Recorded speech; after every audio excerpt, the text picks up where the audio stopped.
결혼 5년 차의 부부입니다. 결혼 생활 5년 동안 고부 갈등 같은 건 생각도 안 해봤을 정도로 잘 지냈어요. 시부모님도 정말 좋은 분들이셨고, 제가 잘하는 만큼 남편도 친정에 잘했습니다. 서로 갈등이 생길 일이 없으니 다툴 일도 없었고 행복했어요. 10월드라는 말은 제게는 먼 이야기나 마찬가지였지요.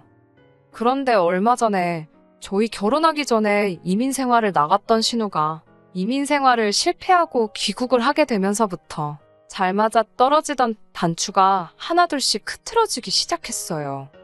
신우는 남편보다 2살 위 누나로 원래는 어학연수차 미국에 갔다가 거기서 만나게 된 사람하고 혼인신고를 올리고 눌러앉게 된 케이스입니다. 저희 결혼식 때도 오지도 못한 게 무슨 영주권을 진행 중에 있는데 한국 오며 가며 한 기록이 있으면 불리할 수도 있다고 해서 저 같은 경우에는 결혼 전은 물론이고 결혼 후에도 신우를 직접 만나본 적은 없어요. 결혼하고도 벌써 5년이나 지났는데 금방 나올 것 같이 말하던 영주권은 나오지를 않다가 서류가 틀어졌다고 해서 결국 한국으로 돌아오게 되었대요. 그냥 머무는 방법도 있었는데 선택지가 신우 입장에서는 힘들었을 법도 한 게 미국에서 신분 없이 사는 방법하고 다른 방법으로는 매년 1,000만 원이 넘는 돈으로 학교를 다니면서 비자 연장을 해서 사는 방법밖에 없었대요. 전자의 경우나 후자의 경우나 정식적인 신분이 아니라서 미국 내에서 직업을 가질 수 있던 상황도 아니었다고 하고요. 아무튼 그렇게 여태껏 제 결혼 생활에 단 한 번도 존재한 적 없었던 신우가 갑작스럽게 생기게 되면서 서로 잘 맞아서 하나로 잘 돌아가던 제 결혼 생활이 조금씩 어긋나기 시작했던 것 같습니다. 신우가 조금 성질이 급하고 우악스러운 부분이 있다는 건 이미 첫 만남에서부터 눈치를 챘습니다. 어떤 성격이든 간에 갈등 없이 잘 지낼 자신이 있었는데 하나 신우에게서 적응이 되지 않았던 게 저를 마치 아랫사람 대하듯이 대했다는 거예요. 신우가 당장 한국에 돌아와선 남편과 같이 머물 곳이 없으니 신우의 친정, 그러니까 저희 시댁에서 몇 달간 지냈었어요. 그러니 좋으나 싫으나 보고 싶지 않았어도 시댁에 가면 신우를 마주할 수밖에 없었던 겁니다.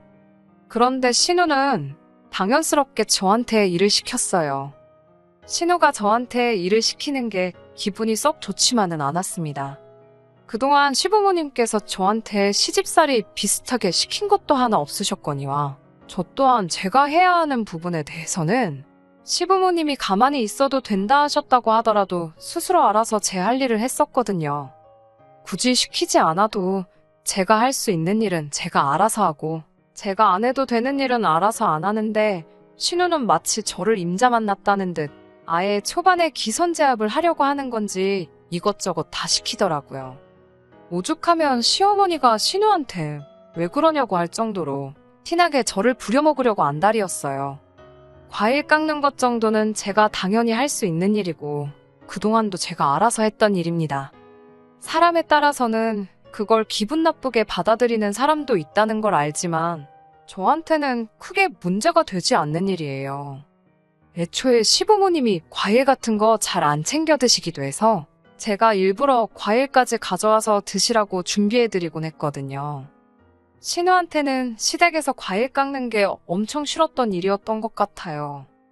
애초에 제가 깎아 먹으려고 가져간 건데 으스대면서 대놓고 저한테 시키려고 하는 걸 보니 작정을 해도 뭔가 대단히 작정을 했구나 싶은 모습이었습니다. 오죽하면 식사 끝나고 나서 바닥에 걸레질 좀 해야겠다고 하면서 저를 부르기까지 하더라고요. 그 이후는 뭐 말할 것도 없이 시어머니가 막아주셨어요. 제가 시댁에 와봐야 한 달에 몇 번이나 오는 줄 아냐고 걸레질까지 시키냐고 맨날 지내는 네가 하라고 하면서 걸레를 쥐어주셨거든요. 신우는 뿔뿔거리며 바닥 기어다니면서 바닥을 훔치면서도 계속해서 거실에 앉아서 과일 깎고 있는 저를 째려보더라고요. 신우가 저를 작정하고 못살게 굴려고 해도 작전이 크게 먹히는 건 없었습니다. 신우가 시켜서 하는 것 중에 대부분은 그 전에도 제가 묻지 않아도 알아서 하던 일들이었고 제가 하던 일들이 아니면 시어머니께서 저렇게 방패막이 되어주거나 아니면 신우한테 네가 직접 하라고 시키던가 하셨었거든요. 그런데 오히려 이런 식으로 지나가는 일이 생기다 보니 신우는 그것 때문에라도 저한테 불만이 더 쌓여만 가는 것 같았어요. 저를 어떻게든 부려먹으려고 작정을 한 사람처럼 보였거든요. 지난 어버이날 때 이야기인데 신우가 난데없이 저한테 전화를 하더니 어버이날에 뭐 해드릴 거냐 묻더라고요. 어버이날을 앞두고 저도 그냥 나가서 외식하고 용돈 봉투나 하나 만들어 드리고 보내야겠다 안일하게 생각한 것도 있긴 했지만 안 챙기는 건 아니니 사실 그게 잘못한 거라고 생각해 본 적은 없거든요. 제 주변의 다른 사람들도 다 시댁에는 이 정도 하는 것 같았고요. 그런데 신우는 어떻게 며느리가 돼서 시댁을 얼마나 우습게 알면 푼돈 얼마랑 밥으로 때울 생각을 하냐면서 정성과 성의가 보이는 선물을 해야 한다고 하는 겁니다. 일리 있는 말이기는 했는데 그렇다고 신우한테서 들을 만한 말은 아니라는 생각이 들었네요. 아무튼 신우는 저한테 요즘 안마의자가 잘 나온 것 같으니 그걸 하나는 놔드리면 좋겠다고 하는 겁니다. 신우가 저한테 먼저 연락해서 뭐 할 거냐고 물어봤기에 저는 그게 신우가 안마의자를 해드리고 싶은데 돈이 모자라니 같이 해드리면 좋겠다고 말하는 건 줄 알았어요.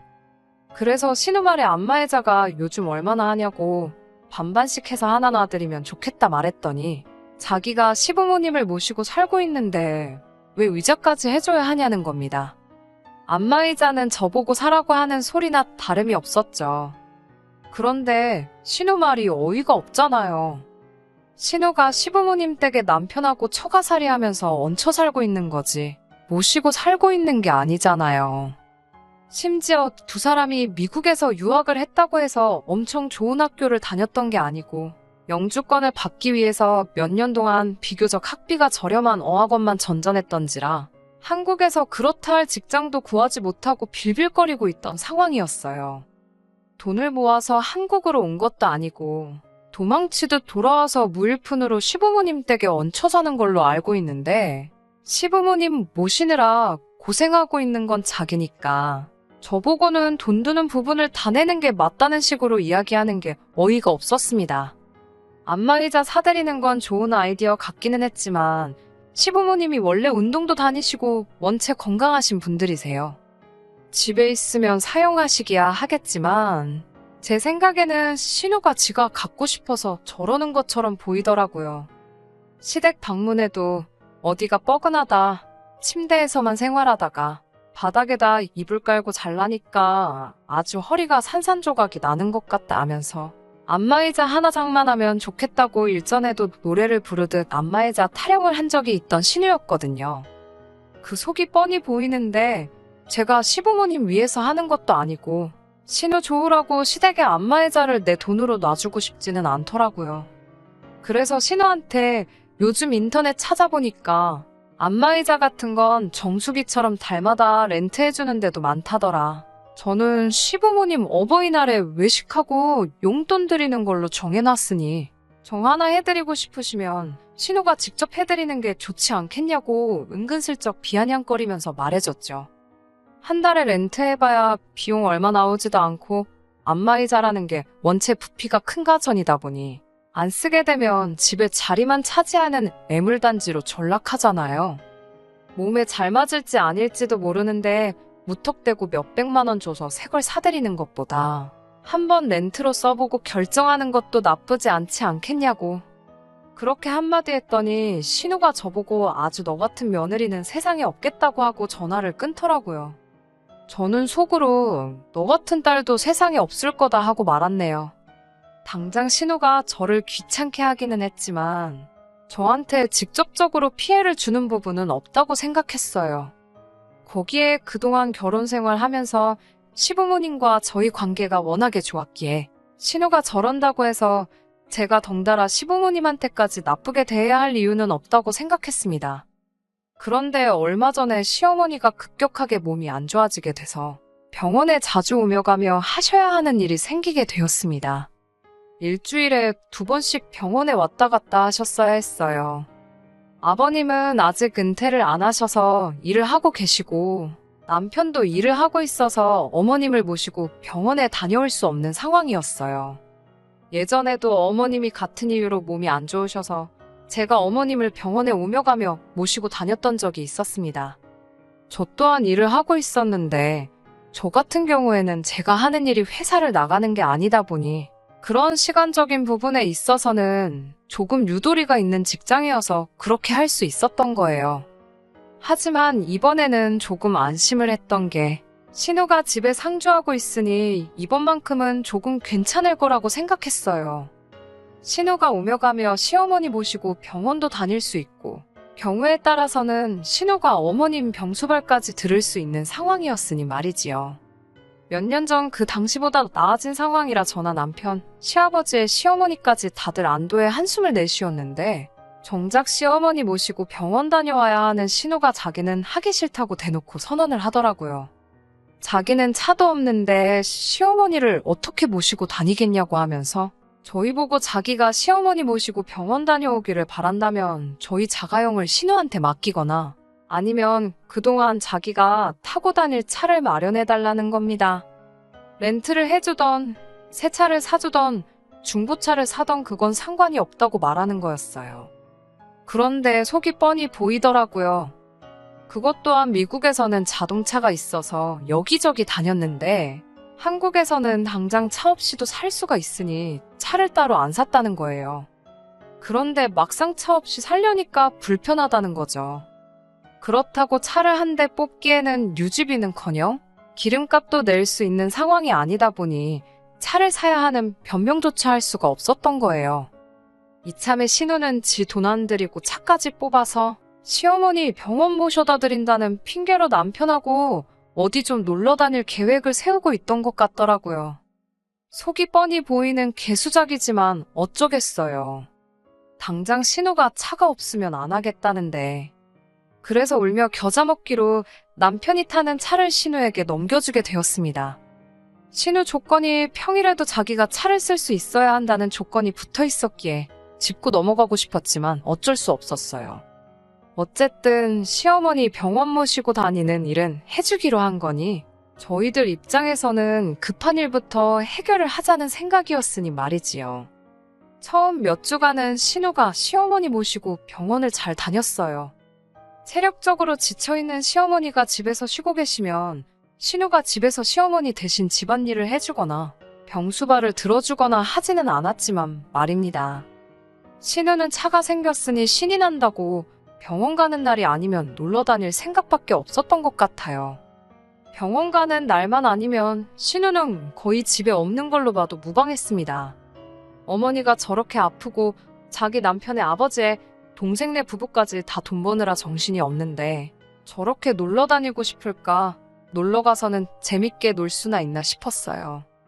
아무튼 그렇게 시간이 지나면서 신우가 몇 번씩 급한 약속 때문에 어머님을 병원에 모시고 가지 못한다 하면서 병원 스케줄을 조정하는 일이 몇 번 생기게 된 겁니다. 다행히 아예 안 모시고 갔던 것도 아니고 정 급한 날에는 남편이 어떻게 시간이 돼서 택시 타고 한번 모시고 다녀오기도 했었어요. 그런데 시어머니도 다른 것도 아니고 어머니인 당신이 아파서 병원 다니는 건데 자기 입맛에 맞게 어머니 병원 스케줄까지 바꿔가는 신우한테 서운한 게 있었나 봅니다. 오며 가며 하면서도 귀찮은 일을 떠맡아서 하게 되었다는 생색을 그렇게 내기도 했고요. 그래서 시어머니가 하루는 저한테 따로 연락을 해오셨어요. 병원 스케줄이 토요일에 잡혔는데 토요일에는 제가 일을 나가지 않거든요. 그러니 어머님이 신우 꼴도 보기 싫으시다고 그냥 저랑 같이 병원 한번 다녀와주면 안 되겠냐고 부탁을 하시길래 그렇게 하기로 했습니다. 신우는 어머님이 저랑 가기로 했다는 말에 조금 반성이라도 했었다면 좋으련만 안 그래도 토요일에 가는 거 싫었는데 잘 됐다고 좋아했다고 하더라고요. 아무튼 제가 어머님을 모시고 병원에 가기로 했던 날이 되었어요. 그런데 갑작스럽게 제가 일하는 곳에 결혼이 생기게 되면서 저보고 급하게 출근을 해줄 수 있느냐 하는 연락이 왔습니다. 어머님 병원 모시고 다녀와야 된다고 안 된다고 설명을 해봤지만 당장 제 일터에 저 말고는 연락이 되는 사람이 따로 있는 것도 아니고 제발 한 번만 살려달라고 사정사정을 하더라고요. 그래서 혹시 신우가 집에 있을 수도 있으니 다음번에 가는 걸 저랑 가는 걸로 하기로 하고 어머님께 양해를 구해봐야겠다 싶었어요. 그게 화근이 될 거라고는 상상도 하지 못했지요. 어머님은 제 상황을 듣더니 알겠다고 하시고는 신우랑 같이 병원 다녀오겠다고 하셨던 겁니다. 그런데 그건 어머님의 거짓말이었던 거예요. 신우는 이미 아침 대바람부터 어딜 나가 있던 거였고, 시어머니는 괜히 제 입장 난처해질까봐 그냥 혼자서 다녀오시기로 하고 대중교통을 타고 이동을 하셨던 거였어요. 그리고 지하철을 타고 가시다가 빈혈기로 잠깐 정신을 잃으셨나 봅니다. 병원을 훨씬 지나친 역에서 발견돼서 병원에 입원을 하시게 돼버렸어요. 어머님이 입원했다는 소식에 저도 하던 일 앞치마 벗어던지고 곧장 병원으로 향했고, 아버님이랑 남편도 병원에 이미 와 있더라고요. 이게 다 무슨 일이냐 묻길래 제가 급하게 일 때문에 병원에 같이 못 가게 되었다는 사실을 전했고, 어머님은 신우랑 가신다고 했는데 저도 무슨 일인지 모르겠다 이야기를 했어요. 얼마 안 있어서 신우도 병원에 도착을 했고, 어머님 입원하신 거 보고는 어머님이 저렇게 된 게 다 저 때문이라면서 다짜고짜 제 멱살을 잡더라고요. 제가 참을성이 조금 없기는 했지만 순간 욱하는 마음과 여태까지 참아온 감정이 한 번에 터져나와서 저도 모르게 그대로 신우를 바닥에 매다 꽂아버렸어요. 제가 어렸을 적에 운동을 좋아라 했고 아버지께서 저를 국가대표로 만든답시고 유도를 했던 적이 있어요. 초등학교 때까지도 곧잘 하기는 했는데 제가 성장기가 일찍 끝나버려서 체급에 맞추려면 몸무게를 많이 올려야 했었거든요.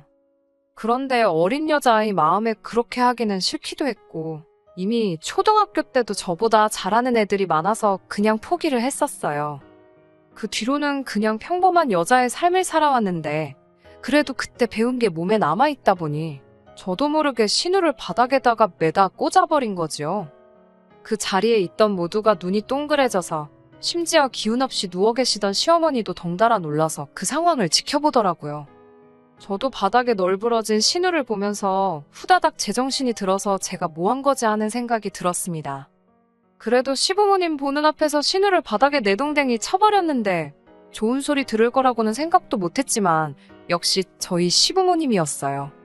적반하장으로 큰 소리치는 신우에게 네가 맡아서 하기로 했던 일도 제대로 안 해놓고서는 뭘 잘했다고 멱살을 잡고 왜 그걸 며느리 탓으로 떠넘기냐고 하시더라고요. 애초에 네가 똑바로 했으면 시어머니가 저한테 그런 부탁이나 하셨겠냐며, 딸 냅두고 며느리한테 그런 부탁하는 니네 엄마 체면은 생각해봤겠냐며 신우를 나무라시더라고요. 저한테 매다 꽂힌 것도 당해도 싼 일이라고, 또 별것도 아닌 일 가지고 며느리 잡들이 하려고 하기만 해보라고 울음장을 놓으시는데, 신우는 바닥에 대자로 뻗어서는 아무 말도 못하고 억울한 건지 눈물만 삼키고 있는데 조금 미안한 마음까지 들었습니다. 그 뒤로는 신우가 시부모님 말도 잘 듣고 저희한테 쓸데없는 억지도 안 부려요. 그리고 저를 보면 쭈뼛쭈뼛거리면서 피해 다니기 일쑤입니다. 남편한테 들으니 신우가 그동안 저를 키도 작고 얌전해 보인다고 아주 우습게 봤다나 봐요. 겉만 보고 저를 아주 물로 봤다가 직접 바닥에 매다 꽂히고 난 뒤로부터는 저한테 함부로 대하지 못하는 거였지요. 거기에 그날 제가 신우를 바닥에다 매다 꽂은 날, 신우가 바닥에 나자빠지면서 주머니에서 어디 외진 곳에 있는 숙박업소 라이터가 튀어나왔다고 해요. 다행히 아무도 못 보고 그걸 남편이 혼자서 봤다더라고요. 그래서 혹시나 싶어서 남편이 차에 가서 블랙박스 기록을 뒤져봤더니 아무 기록도 남아있지 않고 싹 다 지워져 있다는 겁니다. 그래서 신우한테 이거 누나가 지운 거냐 물어봤는데 신우가 쩔쩔매면서 원래 용량이 가득 차면 자동으로 지워지는 거 아니냐고 발뺌을 했다고 하네요. 용량이 가득 차면 자동으로 지워지는 게 맞는데 기록이 한 번에 사라지는 게 아니고 순차적으로 지워지는 원리라고 하는데, 물리적으로 누가 직접 다 기록을 지우기 전까지는 저렇게 아무것도 없이 지워지는 일이 없다고 하더라고요. 물론 그거 말고는 물증이 없어서 어떻게 하지 못하지만 신우가 이제는 저를 무섭게 생각하는 거 말고도 귀가 캥기는 일을 만들어버린 거나 마찬가지니, 아마 남편 말로는 한동안은 신우가 별 사고 안 치고 잘 할 것 같다고 하더라고요. 저도 이제 와서 신우가 시어머니 병원 안 모시고 어딜 다녀온 건지 누구랑 있던 건지 알아내고 싶지는 않아요. 적어도 더 이상 사람 겉으로 판단해서 우습게 보지 않고 시집은 며느리라고 해서 자기 아랫사람으로 생각하지 않고 그게 자기가 원해서 하던 어쩔 수 없이 하던 간에 부모한테 자식된 도리 제대로 하기만 한다면 신우의 사적인 일을 가지고 크게 문제 삼고 싶지도 않네요. 다만 신우가 한 번 더 말도 안 되는 억지 부리면서 저를 우습게 본다면 저도 이젠 더 이상 참지 않으려고 합니다. 신우가 신우라는 이유로 헛짓거리를 하고 있다는 걸 이젠 온 가족이 알고 있으니 저도 더 이상 시부모님 눈치 보면서 신우까지 덩달아 어려워할 필요가 없으니 말이지요. 끝까지 들어주셔서 감사합니다. 오늘의 사연은 여기까지입니다. 구독과 좋아요, 알람 설정 부탁드리고 더 좋은 사연으로 다시 찾아뵙겠습니다. 감사합니다.